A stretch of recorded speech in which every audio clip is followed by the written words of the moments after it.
perguntar tudo que for necessário fazer ele saber sobre o assunto. Então vai ser bastante interessante. Por favor, sinta-se à vontade para iniciar aqui.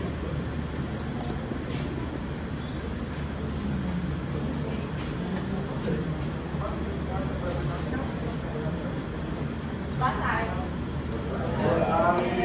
Como a gente falou, meu nome é Nayara, sou graduanda em engenharia civil e a gente vai começar falando sobre a agenda 21, que é a Constituição do País do Desenvolvimento.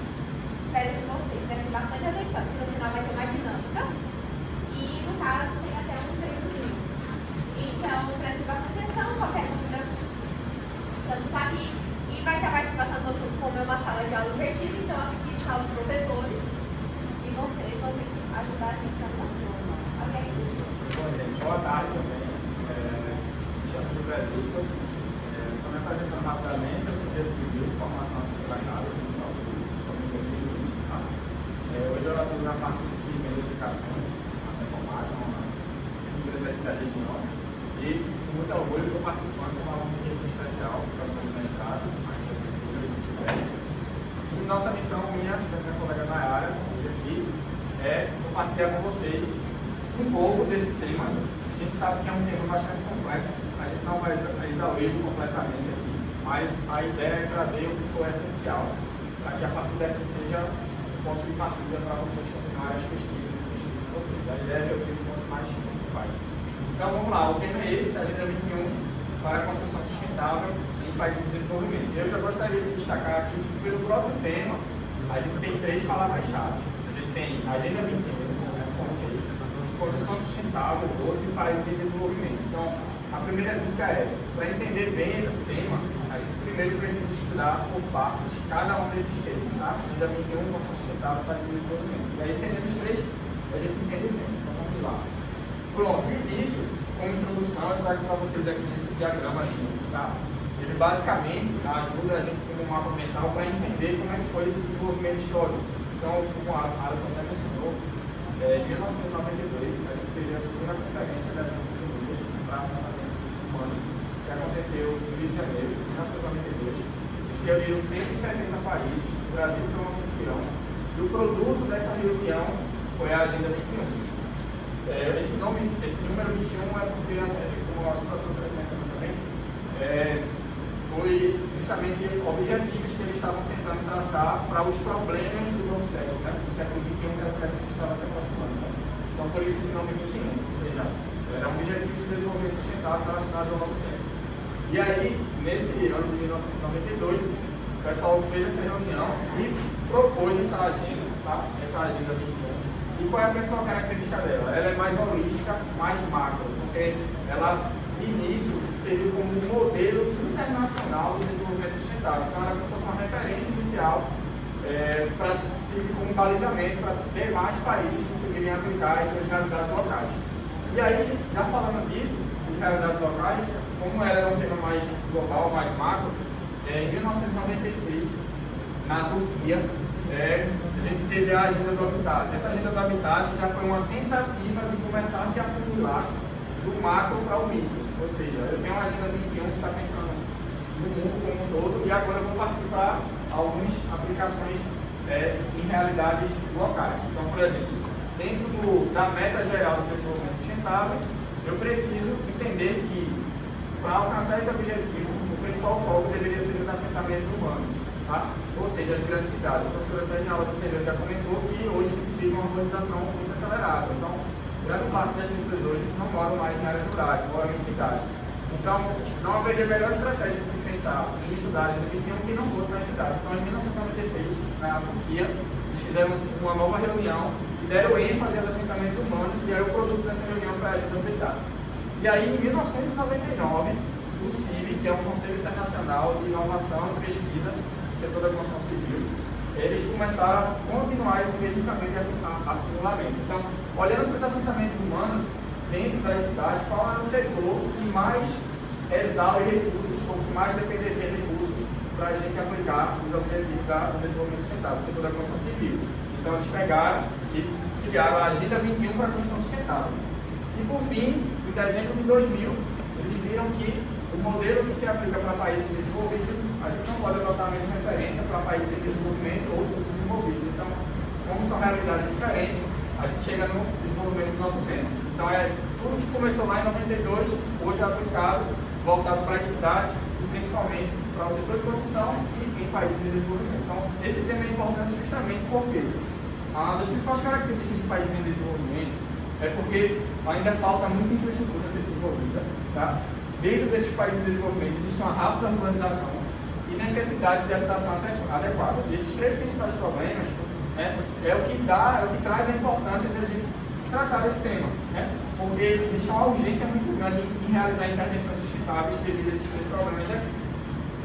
Então, é importante a gente trazer também nesse sentido, desse contexto histórico, de forma bem objetiva e sucinta, sem gastar muito tempo. No início do meu estudo aqui da disciplina, no começo eu já ficava assim, um pouco em relação a cronograma histórico, né? O que foram feitos ao longo dos anos, aquele tal evento tal ano, tal, trouxe aqui para vocês só esse mapeamento mental rápido, né? O início das primeiras discussões que fez em 68 no grupo de Roma, onde lá eles levantaram várias questões, principalmente as primeiras relacionadas à questão de uso de recursos naturais e impactos ambientais. Em 72, a gente teve um marco, que foi a primeira conferência sobre o meio ambiente, que foi em Estocolmo.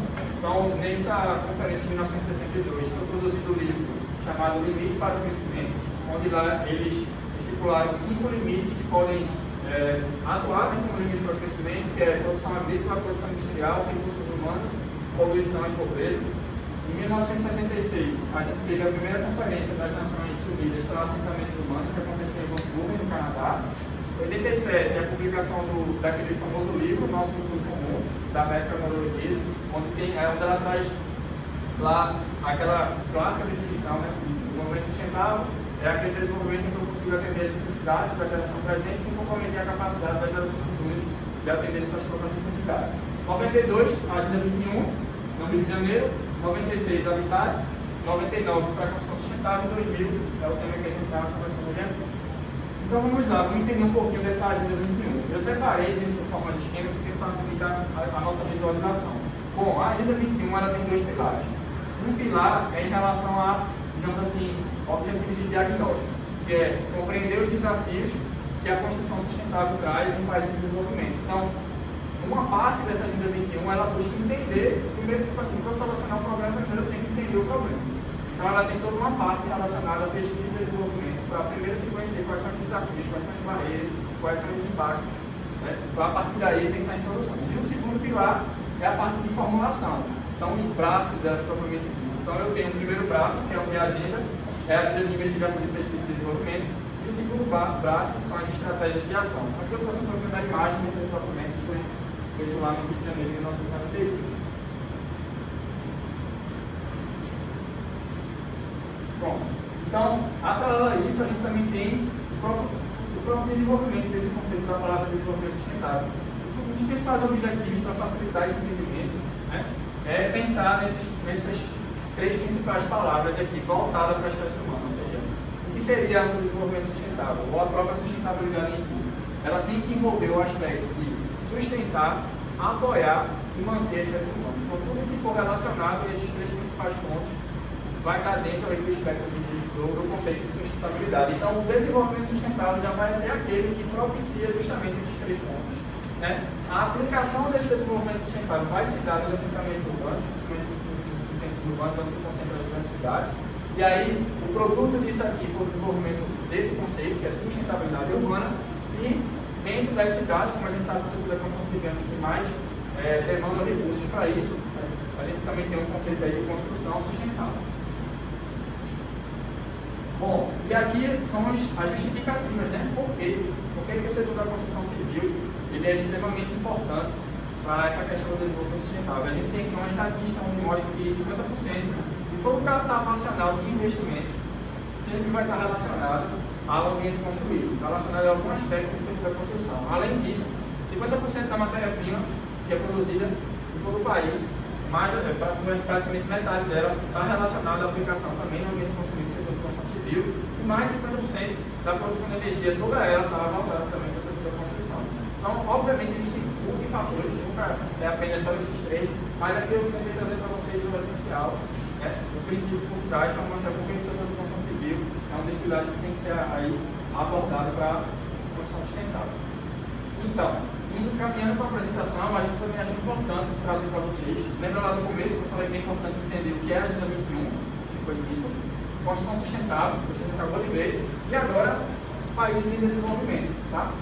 E aí, a gente tem dois critérios de classificação. O primeiro é um que é proposto pelo Fundo Monetário Internacional e o Banco Mundial, e esse critério relaciona-se com dois indicadores.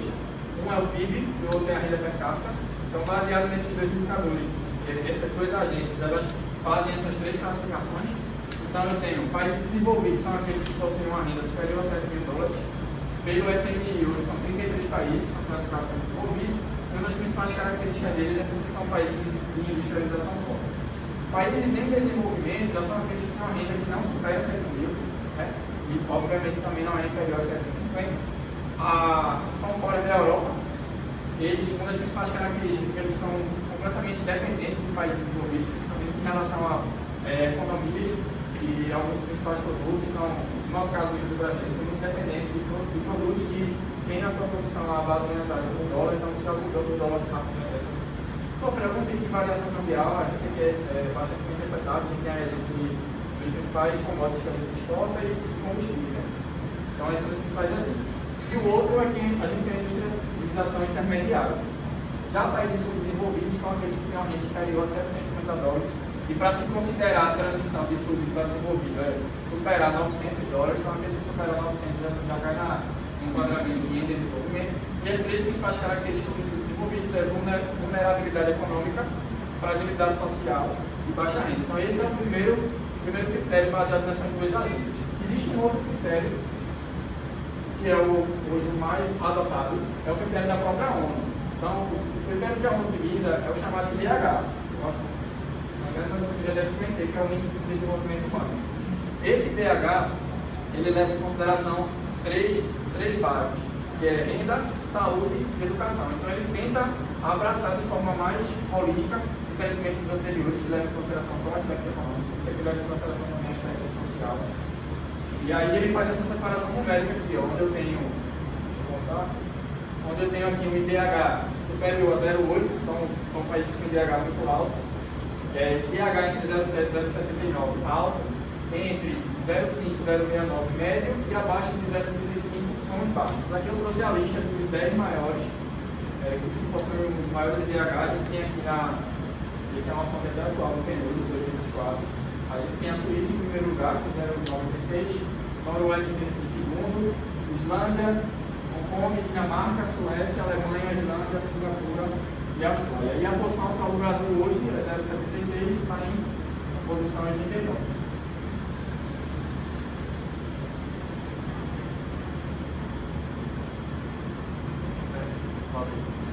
Bom, visto esses dois critérios, a gente já conseguiu ver bem que é a Agenda 21, construção sustentável e país de desenvolvimento.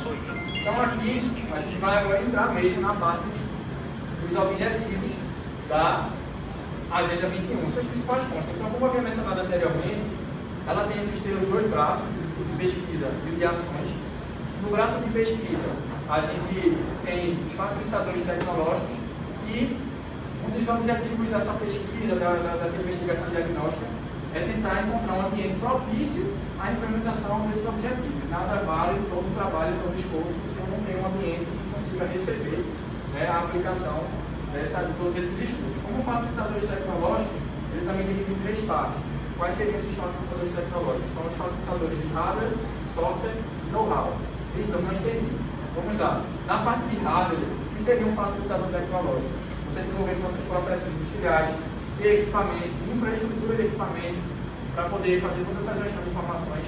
Da mesma forma, o segundo ponto, que é o de software, que é desenvolver todas as ferramentas de software para ajudar na gestão de informação, ajudar nessa parte de pesquisa, e por fim o know-how, que é como você sempre comenta aqui também, são as experiências adquiridas. Então, cada comunidade local pode ter sua própria experiência ali, você pode também estar agregando para essa parte de pesquisa e inovação.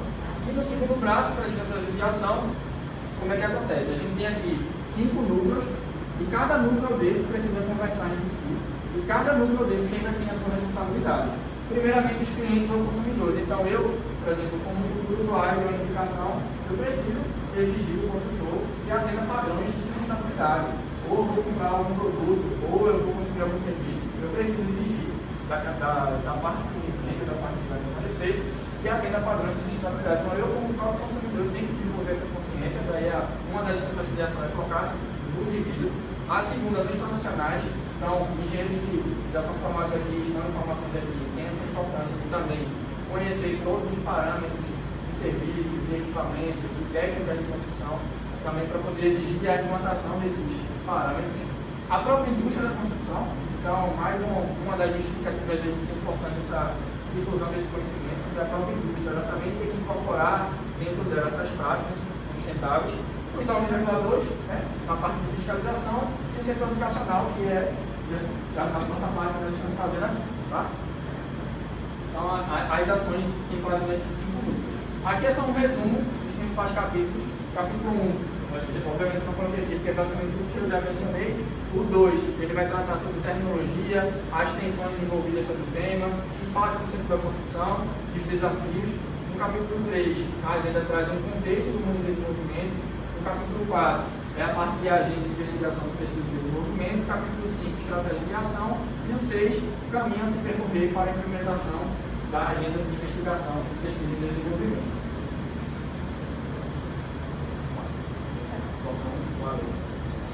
Bom, e aí já caminhando um pouquinho para o final da minha parte, a gente também trouxe para vocês as análises das características do mundo de desenvolvimento. Então, existem muitas outras, mas as 6 principais são essas, ou seja, o que caracteriza o mundo de desenvolvimento.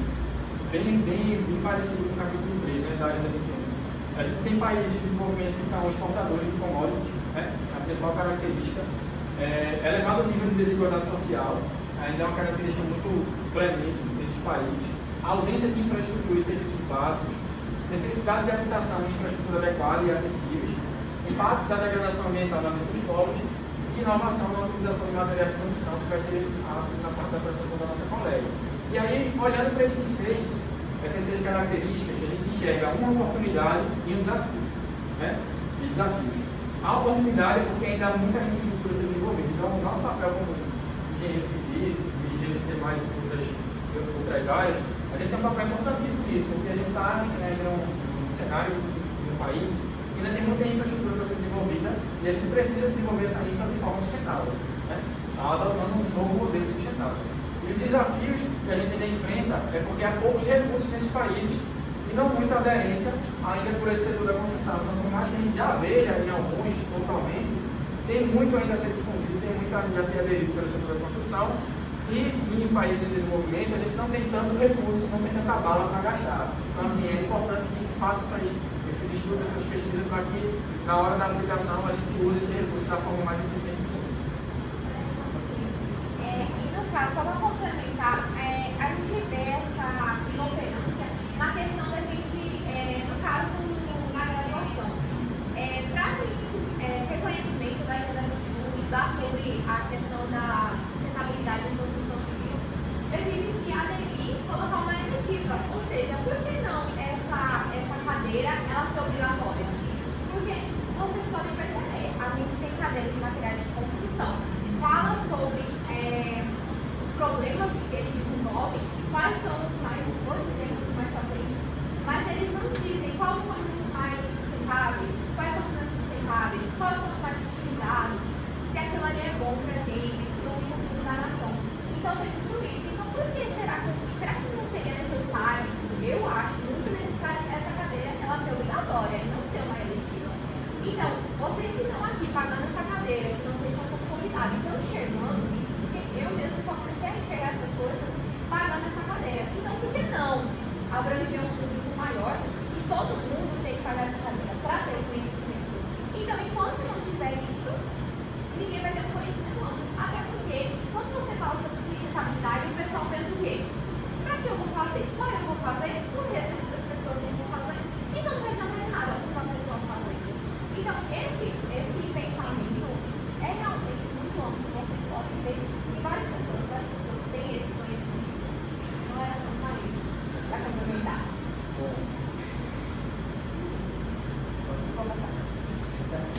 Bom, aqui é rapidinho a lista dos 152 países de desenvolvimento. segundo o Fundo Monetário Internacional. Eu trouxe mais imagens para a gente visualizar melhor. É basicamente em quase toda a América do Sul, América Central, África, Ásia, alguns países do Oriente Médio que se enquadram nessa classificação.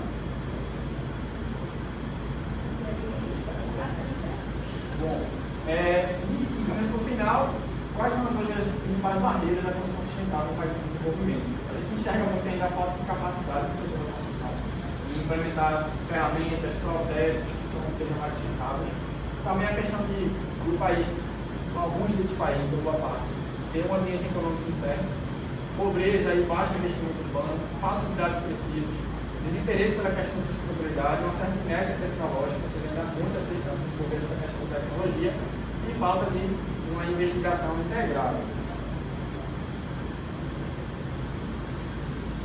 Bom, e para fechar, os desafios para a construção sustentável no país em desenvolvimento, a gente aí tem a necessidade premente da inclusão da sustentabilidade nesses seguintes setores: construção, setor educacional, setor financeiro, governos e público consumidor. O setor de construção, como a gente já de praxe falou, a importância de implementar processos, técnicas construtivas que levem em consideração os três principais aspectos da sustentabilidade, econômico, ambiental e social. No setor educacional, que é o que a gente já está fazendo aqui, através do Fórum 10, difundir esses conhecimentos. O setor financeiro, ou seja, órgãos que fazem financiamento. Hoje a gente já tem a Caixa Econômica, que já fornece um certo benefício em termos de financiamento para quem vai tentar obter a certificação do seu caso azul dela, então vai tentar seguir alguns parâmetros ali de sustentabilidade. Os próprios governos na questão da fiscalização, e o público consumidor. Então é basicamente isso. Eu vou passar agora a palavra para a Nayara para dar continuidade aí à apresentação.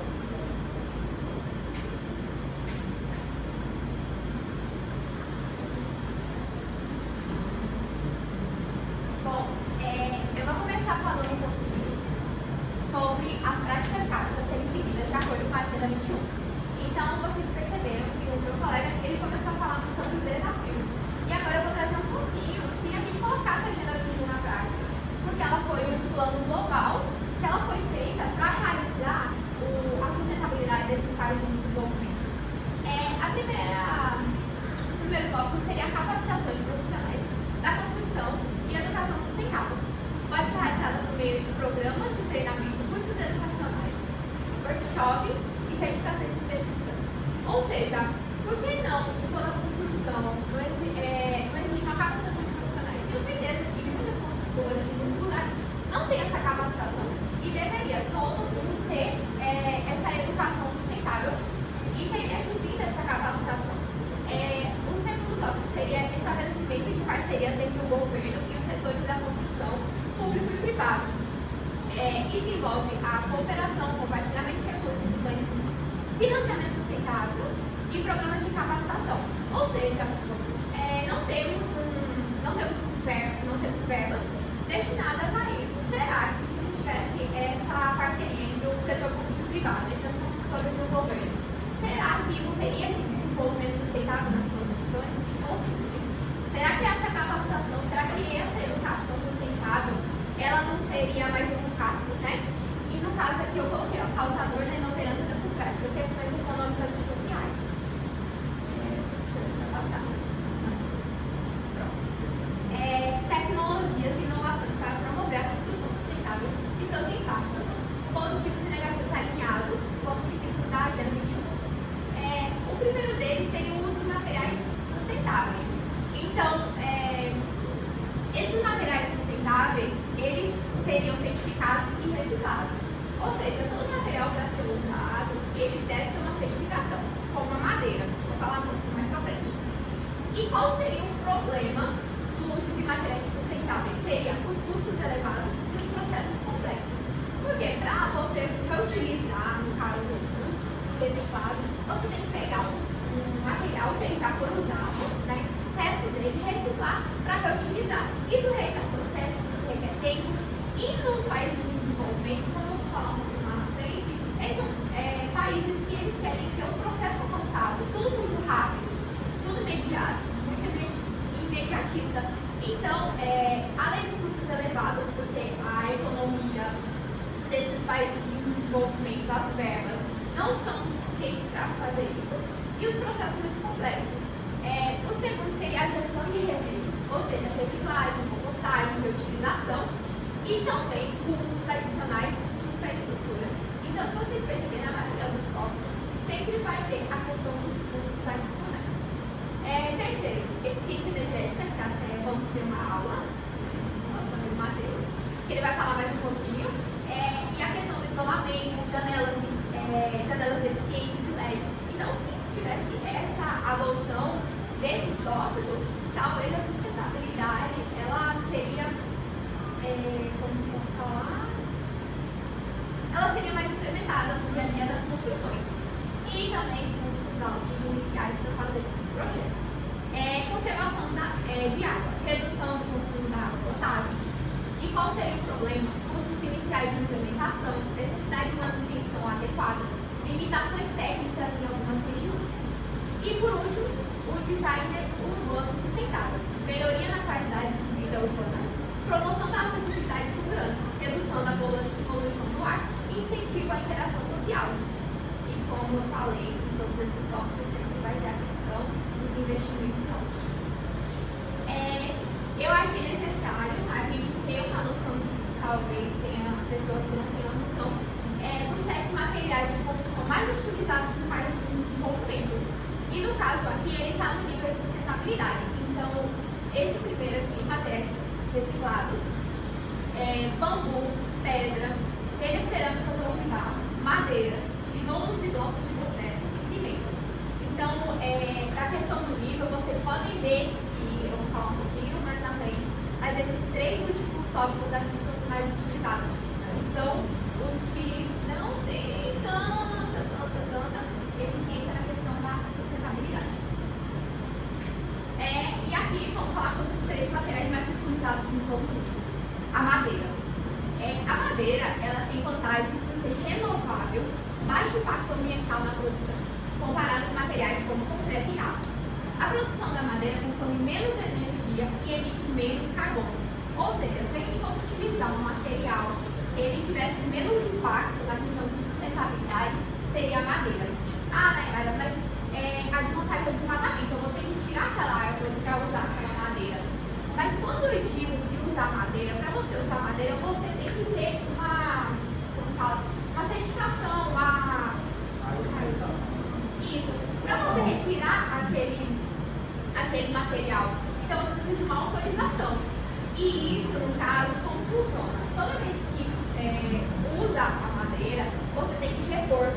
Então tem muito essa questão de renovável, ou seja, eu retirei aquela quantidade, só que eu vou repor. Mas demora muito tempo. Mas vocês já pensaram em quantos já fizeram isso? Então, toda vez que utilizava aquele material, repor.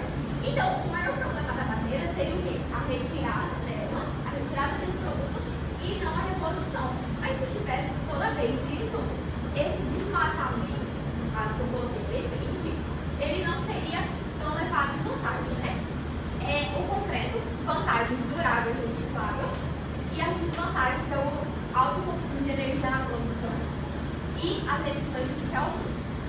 E o aço, vantagem reciclável, o aço é reciclável, e eficiência estrutural. Como sabemos, o aço ele tem uma alta resistência, só que tem as desvantagens também, que é o alto consumo de energia na produção e as emissões de CO2. E eu trouxe algo assim que eu achei necessário, que foi um livro que eu li, a Modernidade de Vida, de Zygmunt Bauman, que ele fala, e eu fiz uma relação do livro com a Agenda 21. E resumindo, na modernidade líquida, as relações sociais são marcadas pela fluidez e pela busca de soluções imediatas para problemas do presente, muitas vezes sem considerar as consequências futuras. Isso reflete uma mentalidade de curto prazo, onde as demandas do momento são priorizadas em detrimento das preocupações do futuro. Então, a Agenda 21 ela foi feita para ter um efeito da questão da sustentabilidade das construções do país em desenvolvimento.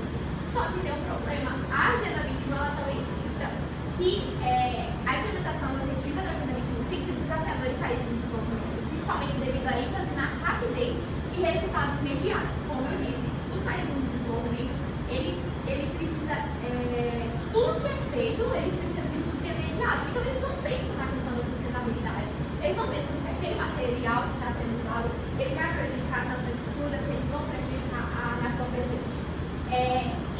países em desenvolvimento, há uma pressão por resultados rápidos devido a desafios socioeconômicos urgentes, como a pobreza, desigualdade e infraestrutura inadequada, que foi como o José citou. Isso pode levar a uma falta de priorização e investimento em iniciativas de longo prazo, como as propostas da Agenda 21.